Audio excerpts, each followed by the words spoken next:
What if I told you that stocking shelves at 18 years old in a grocery store is one of the things that led to my success, that's let me build an 8-figure business and now move on to build more and more businesses over time? What you're probably thinking is, who the f does this nerd think he is? And you might be right on the fact that I'm a bit of a nerd, but I'm here for a reason, and that is to tell you about skill stacking. So the way I describe skill stacking is quite simple. Every time you do something, you work at a job, you learn a new lesson, you're skill stacking.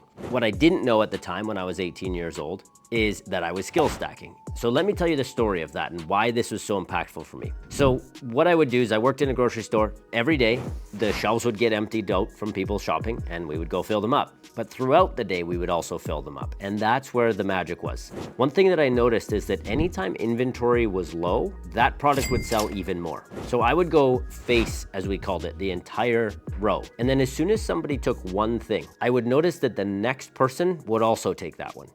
And that is a thing called scarcity bias. It's social proof. It shows that other people buy it. When other people choose it, we're more likely to choose it. So what I learned is that if you have less product available, or it seems as though you have less product available, you create scarcity. And then if you have other people purchasing it, then you're also creating social proof. But that is so that somebody, when you're shopping, the idea of that, what they're doing is showing you that other people are doing it so you can feel safe and comfortable doing it too. It's the same reason that when you're shopping for a product and you look, it'll say only 3 available and it's bright red.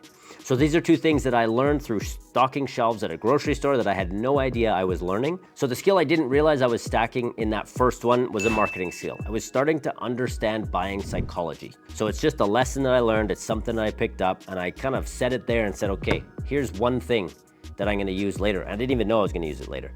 The next skill that I added was photography. Now, when I was 20 years old, I started my first company, and that was awesome. And I actually, you know what, I succeeded on my first try, but it was a tiny little company. So that was a photography company. And I knew that I didn't want to do, I was too scared, to be honest, to do wedding photography, even though there was lots of money in that, because I didn't want to screw it up. I just wasn't willing to be the one to mess up somebody's wedding, because that's so important. So I was like, okay, I need to find another avenue. What I decided on was real estate photography. So what I would do is I would just cold email realtors, and I would tell them that I'm a photographer, that I do house photography. That's it. And I would show them my price. Now I realized later my price was stupid low, so I got a ton of business right off the bat. Things were going really well. And again, what I didn't realize I was learning is the video that you guys are seeing right now is a direct impact of that photography company. That got me into photography, which means I learned about ISO, I learned about shutter speed. So like right now, I know that I have the 180-degree rule on this camera that is filming right now. And what that's done for me is right now I can create this content. So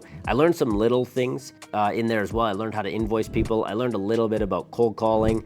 That's the first time I ever cold called. I learned a little bit about talking like B2B type of sales, right? These are realtors, they're buying this product to sell it. So it's a different experience for them than if it was pictures of their family, of their wedding. So skill number 2 that I added was photography. And that is one that I'd actually urge you to go learn. Now, I decided I wanted to go be a firefighter, and I had always wanted to be a firefighter. I decided it was time I was gonna go do that. So if I was gonna be a firefighter, I obviously couldn't run the company at the same time. I had to go to school, which to me meant going to Texas and actually taking on the fire academy down there, which first of all was the most amazing experience of my life. It was so incredible. With skill stacking, I want you to understand that you don't really know what you're stacking a lot of the time. When I was in firefighting school, we got up at 5 in the morning every morning, and we did PT, we did exercise at 6 in the morning. Today, literally right now, I just did that. I just got up at 5 o'clock. I just went to the gym. See? Can you tell? Maybe this side.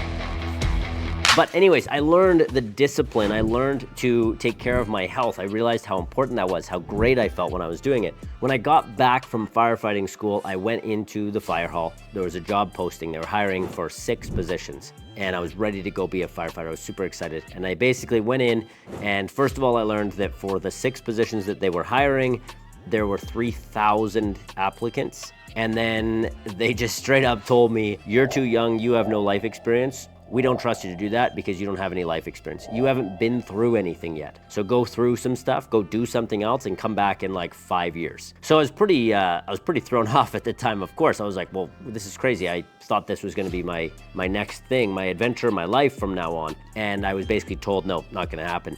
Normally I don't take no for an answer, but at that time I did. But in the meantime, I decided to start my second company, which was a protein supplement company. So I was actually just trying to build like a store. What I ended up doing with that company, the opposite of my first company, not successful at all.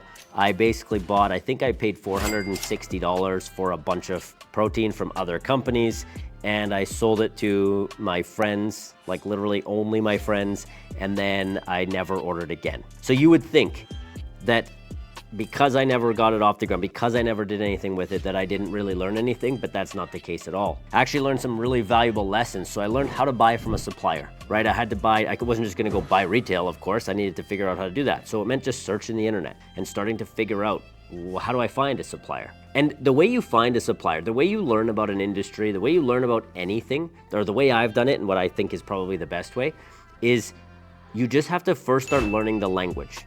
So you go on and you go, how to start a protein company, or whatever that might be.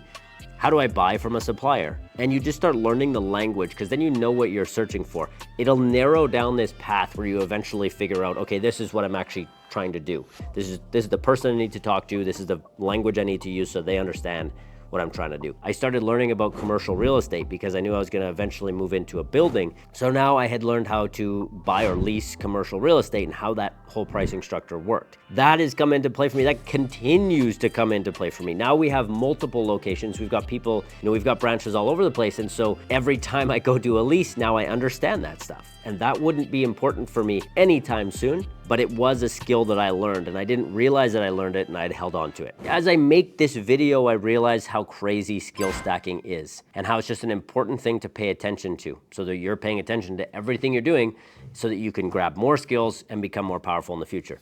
Now, selling cars is where I learned so much. With sales, there was so much more to learn. So I learned how to negotiate, I learned how to close a deal, I learned how to deliver on my promises. Really, it's absolutely incredible what I learned. So I was getting pretty good at selling cars, but I wasn't ultimately happy.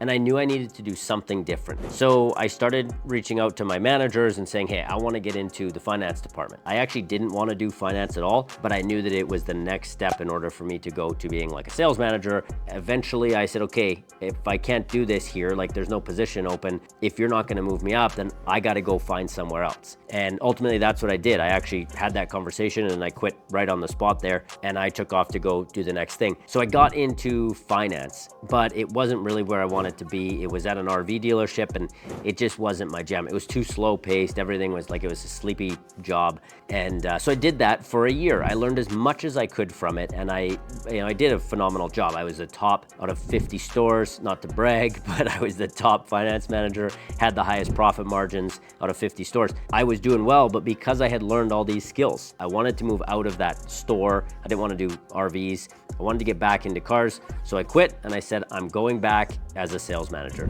So I got this job as a sales manager, and now I had to start managing people. So I use the skills that other people have learned to teach me something that I know I need to know. And that's what I did in order to start learning how to manage people. Now, I've always said, and I've made videos on this before, is pay very close attention to not just what you're doing, but everything that's going on around you. So when I was in sales, I was learning what was going on in finance. When I was in finance, I was watching what the managers were doing. I was paying attention to profit margins because I knew that if I got into that position, I was gonna need to know this stuff. Now I ran my store. We were the second fastest growing store in the country. Now, me being me and probably you being you, we're never happy with where we're at and we're always looking for the next thing. I started then what would have been my third company. And this was a marketing company. I actually ended up hating this company, totally hated it. I was trying to run this business, I hated it. But I did a few things. I built a website with a professional company. I learned how to, and we were ordering shirts overseas. We needed bulk shirts, like thousands and thousands of t-shirts just like this. And so I started working with manufacturers in China. So finding a supplier in China, how to communicate with them, how to get a sample, all these different things. That was a marketing company. After that one didn't work. I just shut that one down and I started a wheel manufacturing company. So I manufactured car wheels overseas. Same thing, I now knew how to deal with suppliers over there. So when it came time, I was way faster at it. I now could build my own websites because I had built them for some of these other companies. I understood photography. So when our wheels got in, I could take my own photos so I could save money. So I could start this company with less money and less output, right? So the wheel company, that was a COVID company. That thing just got shut down by COVID. So when things like COVID happened, I didn't have full control. So it just got crazy trying to build that business, and it was no longer worth the risk. I shut it down. What I'm getting at is I continued to learn these different skills. I know how to build a website. I know how to do photography. I know how to import from overseas. I know how to edit videos. Think of all these skills that I've learned over time, and they've all come from different experiences. So if nothing else, every time you're doing something, just be proud of the skills, be excited about the skills you're learning. And if you want to take those skills and you want to go build a business to 7 figures or 8 figures like I've been able to do, then watch this video next, because I go through exactly the steps I take in order to build a 7 or 8 figure business.